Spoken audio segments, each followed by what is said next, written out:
Welcome back to Ninaivellam cinema. நம்மளோட முதல் பகுதியான பறந்து போன பக்கங்களை தொடர்ந்து நம்ம இப்ப அடுத்ததா பார்க்க போறது கௌபாய்.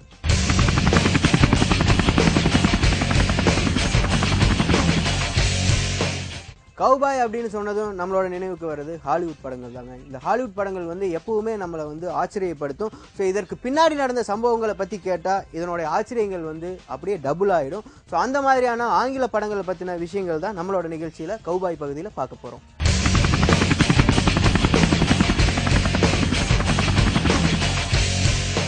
பிரபல ஹாலிவுட் இயக்குனர் ரிட்ஸ்காக் வந்து நிறைய த்ரில் படங்கள் எடுத்திருக்காருங்க. இவர் வந்து மக்களை பயத்தால் ஒரே வச்சிருக்காருன்னு கூட சொல்லலாம். அதனாலேயே இவருக்கு வந்து மக்கள் வந்து திகில் மன்னன் பட்டம் கொடுத்துருக்காங்க. ஆனால் இவர் வந்து நேரில் ரொம்பவும் பயந்த சுபாவம் கொண்டவருங்க.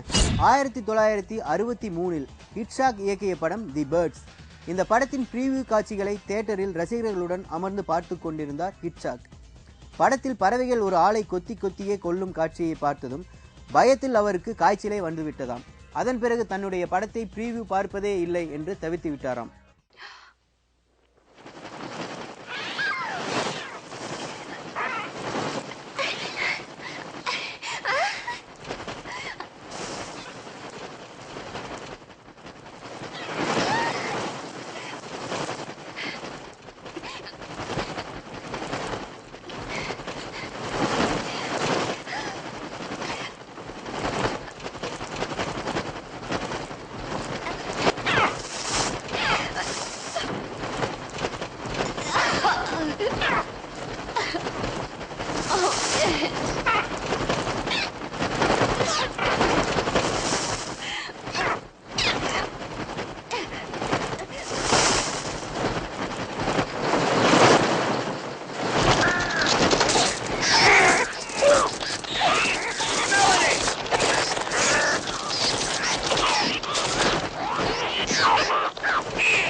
ரசிகர்களை தியேட்டருக்கு கூட்டிட்டு வரதுல படத்தோட டைட்டிலுக்கும் முக்கிய பங்கு இருக்குங்க. ஸோ அதனால தான் சில டைரக்டர்களும் தயாரிப்பாளர்களும் தங்களுக்கு பொருத்தமான டைட்டிலை ஏற்கனவே பதிவு பண்ணி வச்சிடறாங்க. 1957 ஹாலிவுட் பட தயாரிப்பாளர் ஒருவர் லெஸ் கேர்ள்ஸ் என்ற பெயரில் ஒரு படத்தை இயக்க விரும்பினார். ஆனால் அந்த பெயரில் ஏற்கனவே ஒரு நாவல் வெளியாகி இருந்தது. அதனால் அந்த நாவல் ஆசிரியரிடம் பேசி அதன் உரிமையை வாங்கினார். ஆனால் அந்த நாவலில் இருந்து அவர் பயன்படுத்தியது அந்த தலைப்பான லெஸ் கேர்ள்ஸ் என்ற 2 வார்த்தையை மட்டும்தான். ஆம், தான் வைத்திருந்த வேறொரு கதைக்கு இந்த டைட்டிலை வைத்து விட்டார். இதற்காக அவர் கொடுத்த விலை சுமார் 50 லட்சம் ரூபாய். அந்த நாவலை எழுதிய வேரா கேஸ்பரி என்பவர் 2 வார்த்தைகளுக்காக அதிக தொகை வாங்கிய எழுத்தாளர் நானாகத்தான் இருக்கும் என்று வேடிக்கையாக கூறினாராம்.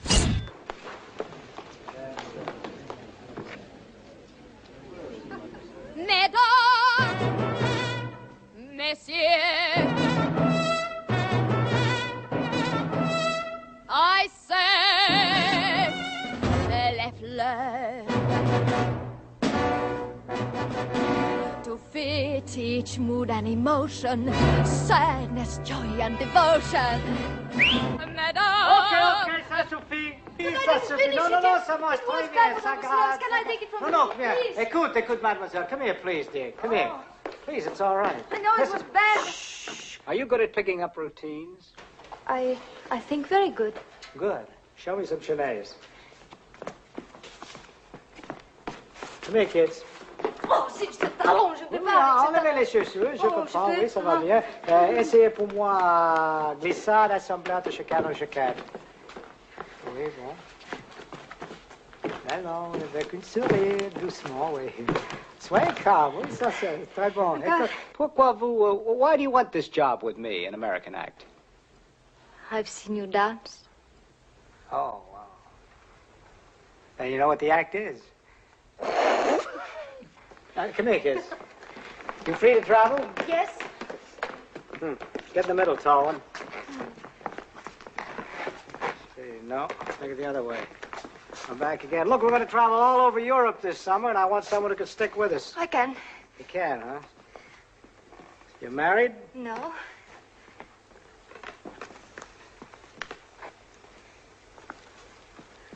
Engaged? Oh, no. C'est tout le monde. C'est fini, c'est fini. Merci, merci bien, c'est tout. Well, you're now one of my girls. Oh, merci. Marlon Brando ஹாலிவுட்ல மிகப்பெரிய நடிகர், இது எல்லாத்துக்குமே தெரிஞ்ச விஷயம். இவர் வந்து 1978ஆம் ஆண்டு வெளியான சூப்பர்மேன் படத்துல ஹீரோவோட அப்பாவா நடிச்சிருந்தாரு. இந்த படத்தை வந்து வார்னர் பிரதர்ஸ் வெளியிட்டிருந்தாங்க. இந்த படத்தில் வெறும் 12 நாட்களே நடித்திருந்தார் மார்லன் பிராண்டோ. இதற்காக இவர் கேட்ட சம்பளம் எவ்வளவு தெரியுமா?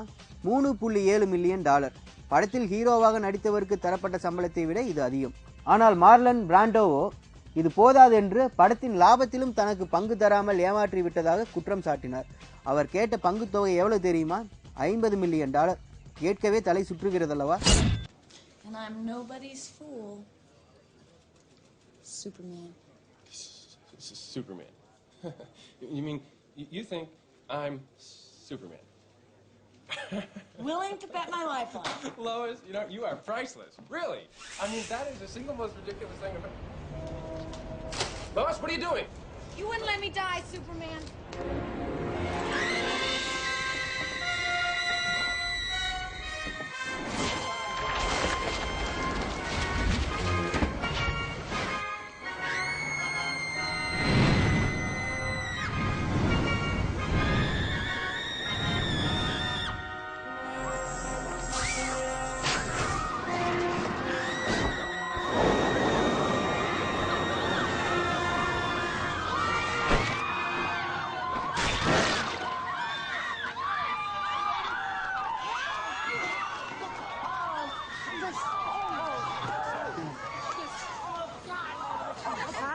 Help her out.